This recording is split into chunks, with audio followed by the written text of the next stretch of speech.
The first thing she noticed was the lipstick, not hers. It was coral red, smeared faintly on the rim of his stainless steel travel mug, glowing under the pale kitchen light like a warning flare. Emma's breath caught. She didn't even wear lipstick, not since the wedding 7 years ago when her husband, Daniel, had said he preferred her natural. Her hands trembled as she set the mug down, the faint click against the counter sounding too loud in the quiet of their suburban kitchen. The smell of burnt toast lingered. Outside, the world was peaceful. Birds, early sunlight on frost, distant hum of a car engine. But inside, something had cracked. "Daniel?" she called, her voice strangely steady. He appeared from a hallway, tie loosened, shirt half-tucked, smile easy. The same smile that once melted her spine now felt like camouflage. "Morning, love. You're up early." She pointed to the mug. "Who wore coral lipstick?"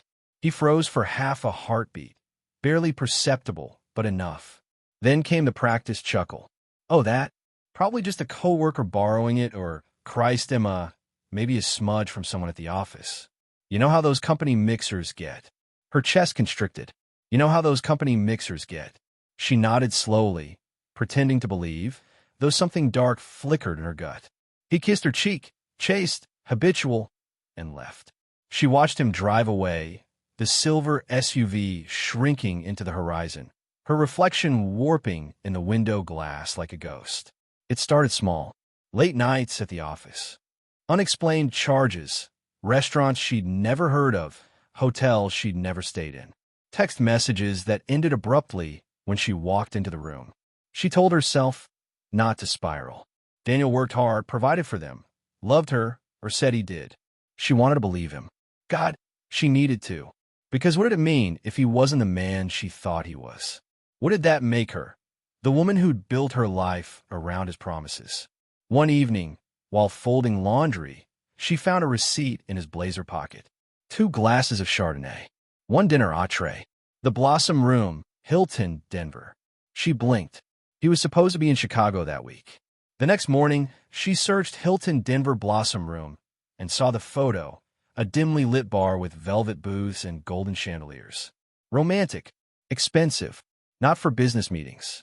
Her pulse drummed in her ears. She copied the number, called. "Blossom Room. How can I help?" A cheerful voice answered. "Yes. Hi. Was there a company dinner there last week?" "For, Grayson Financial." A pause. "Grayson Financial? I'm not sure, ma'am. But we had a private table for 2, reserved under the name Daniel Reeves, if that helps." Emma's mouth went dry. That night, Daniel came home late again, smelling faintly of perfume that wasn't hers, something floral and too sweet. She was sitting in the living room, lights dimmed, her phone glowing in her lap. "How was Chicago?" she asked softly. He blinked. "Chicago. Yeah, your business trip." He hesitated, just long enough. "Good. Productive." She tilted her head. "Not Denver." His eyes flickered, a tiny betrayal before he plastered on a smile. "Emma, what's going on?" Her throat closed up. Words clawed to escape, but came out brittle. "I called the hotel." For a moment, the room seemed to shrink. The ticking clock grew deafening. Daniel's face drained of color. He laughed, too quickly. "Jesus, Emma, are you checking up on me now? Is that where we are?" Tears stung her eyes. "Where we are? I found lipstick on your mug, Daniel. A receipt for dinner with someone at a hotel you weren't supposed to be at. You've been lying to me." His jaw tightened. Then sigh. Resignation. "It's not what you think." She wanted to scream, "It never is." But she stayed silent. He rubbed his temple. The picture of a weary husband misunderstood. "It's complicated," he said. "I didn't mean for you to find out like this." Her stomach turned. "So it's true." He looked at her, pity in his eyes, not remorse. That was what broke her. Days blurred after that. She moved through the house like a ghost, mechanically watering plants, folding laundry, answering polite texts from friends she couldn't bear to see. Daniel slept in the guest room, citing space. Sometimes she heard him on the phone at night, murmuring softly. Once she caught a name, Claire. Claire, the secretary, the one who laughed too loudly at company picnics, who wore coral lipstick and touched his arm a little too often. Emma remembered dismissing it once. She's young, harmless, Daniel had said, just eager to impress. Now she imagined them together, in hotel rooms, on business trips, her husband whispering the same reassurances he'd once given her. On the third night, she poured herself a glass of wine and opened his laptop. The password, her birthday, still worked. A cruel irony. Emails, calendar invites, photos in the cloud. Her hand trembled as she clicked a folder titled Q2 Expenses. Inside, nestled among spreadsheets, were photos. Daniel and Claire at a rooftop bar, glasses clinking. Claire's head resting on his shoulder, his arm around her waist. Her vision tunneled. It wasn't the photos that hurt most. It was the look on his face. That same smile he'd given her on their honeymoon. Soft, unguarded, real. She scrolled, numb. The last photo stopped her cold. A hotel room mirror. Claire in a white dress.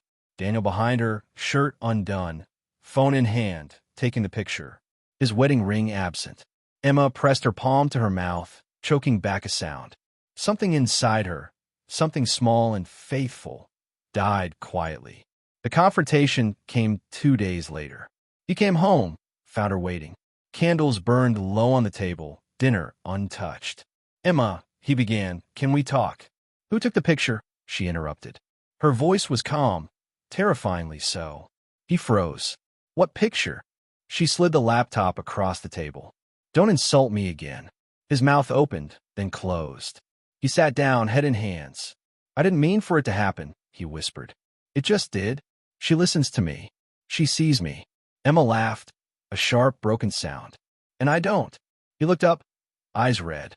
It wasn't supposed to last, but it did. He nodded once. Silent. Something inside her snapped. Years of devotion, of calling him her king, of building her world around his comfort, shattered. "Get out," she said quietly. He stood there for a moment, searching her face, maybe hoping for forgiveness. Then he left. The door clicked shut. Weeks passed. The silence became a companion. She stopped wearing her wedding ring. Some nights, she'd pour 2 glasses of wine out of habit, then pour one down the sink. One evening, her phone buzzed. A text from an unknown number. "You don't know me, but I thought you should see this." Attached was a photo. Daniel and Claire again, but this time, a wedding invitation on the table between them. Date, 6 months from now. Emma stared at it, heart steady.